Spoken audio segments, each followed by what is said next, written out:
Here are examples of solving force problems involving the centripetal force.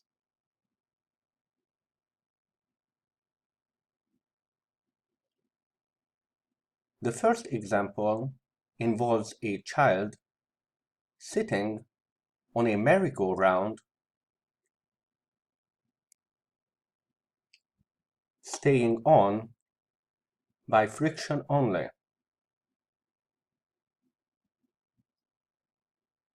Read the problem, taking clues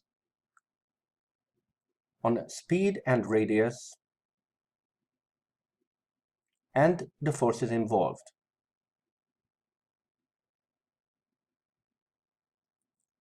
Take note of what is being asked. In this case, the rate of rotation is the unknown. Draw the picture showing the geometry. Take special note of the rotation. Most importantly, take note of the direction of centripetal acceleration. Draw in the force vectors. Keep in mind that the forces in the direction of acceleration will not balance. Set up the coordinate axes. Make sure one of them is in the direction of acceleration. Apply Newton's second law. We will solve for the normal force first, as it will help us with friction.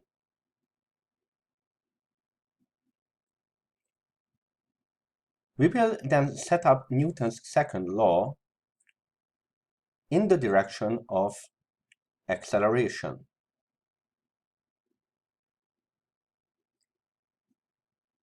Because rotation is asked for in terms of angular quantities, we will use the omega squared r expression for centripetal acceleration.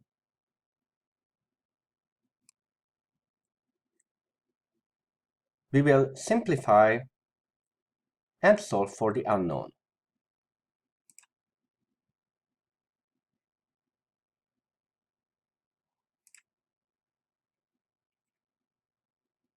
Then we plug in and check that the units properly cancel.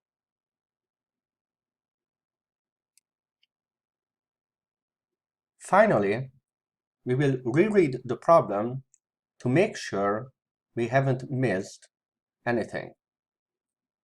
In this case, we still need to convert our result into revolutions per minute. This is a simple conversion.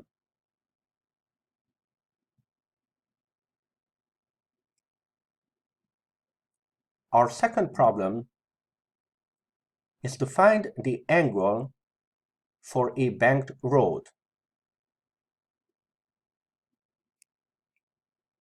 We read the problem taking note of the important variables as well as what is being asked for.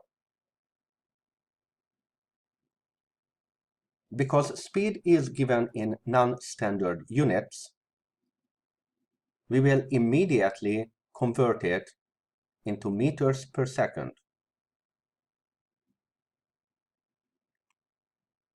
Banked road means tilted from the horizontal. When a car travels at speed, no lateral friction will be needed to make the turn.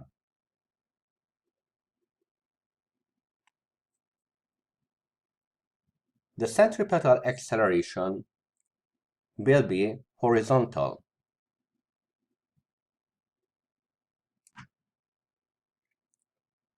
The only two forces involved are the force of gravity and the normal force.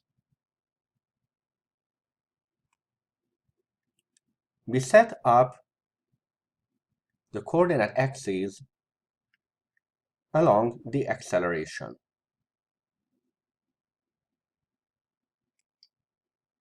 We derive expressions for components of any force not along the coordinate axes. In this case, the expressions are for the components of the normal force. We will first solve for the normal force by applying Newton's second law in the y direction.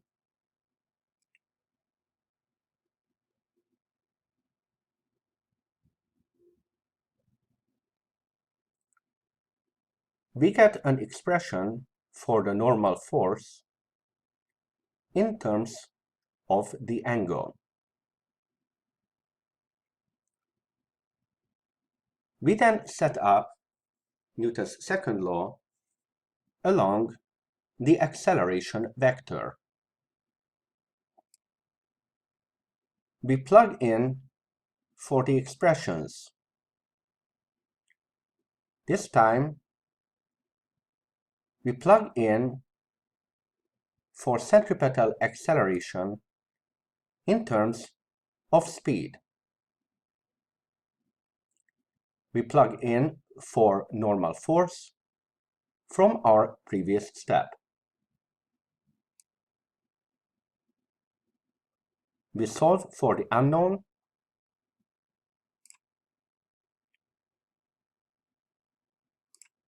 and plug in.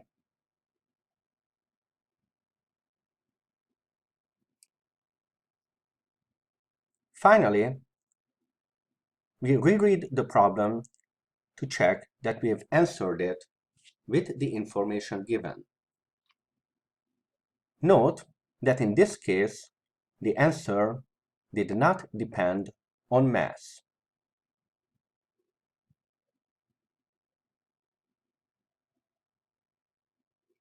For our last example, we will calculate the sense of weight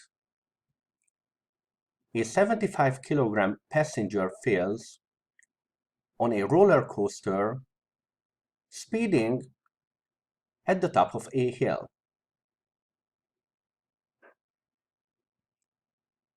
We read the problem for information given and check what is being asked for.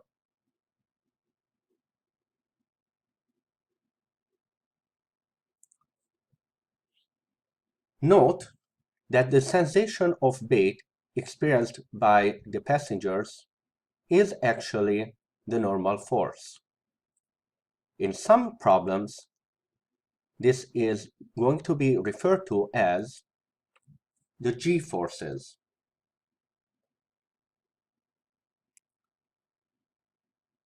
We draw the picture taking note of the direction of centripetal acceleration. Remember, centripetal acceleration always points towards the center of rotation.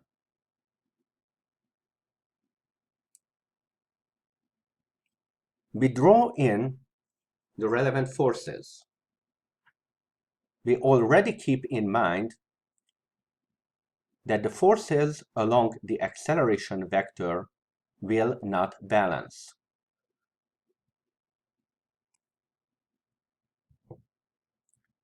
We pick a coordinate system along the acceleration vector.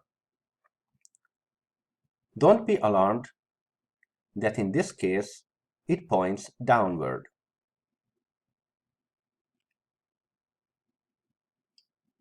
We apply Newton's second law, being careful with the reactions. We insert the expression for centripetal acceleration.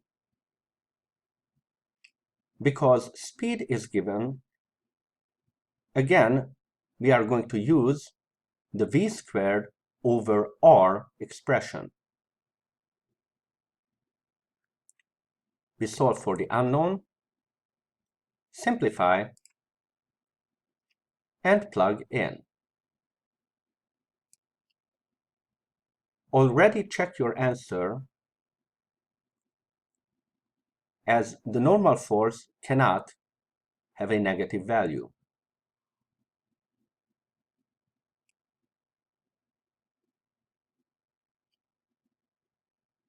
Note that the expression inside the parentheses can be compared with value g to get the sensation relative to one's normal weight. Get the final answer, and as always, reread the problem to make sure you have included everything relevant and answered the question.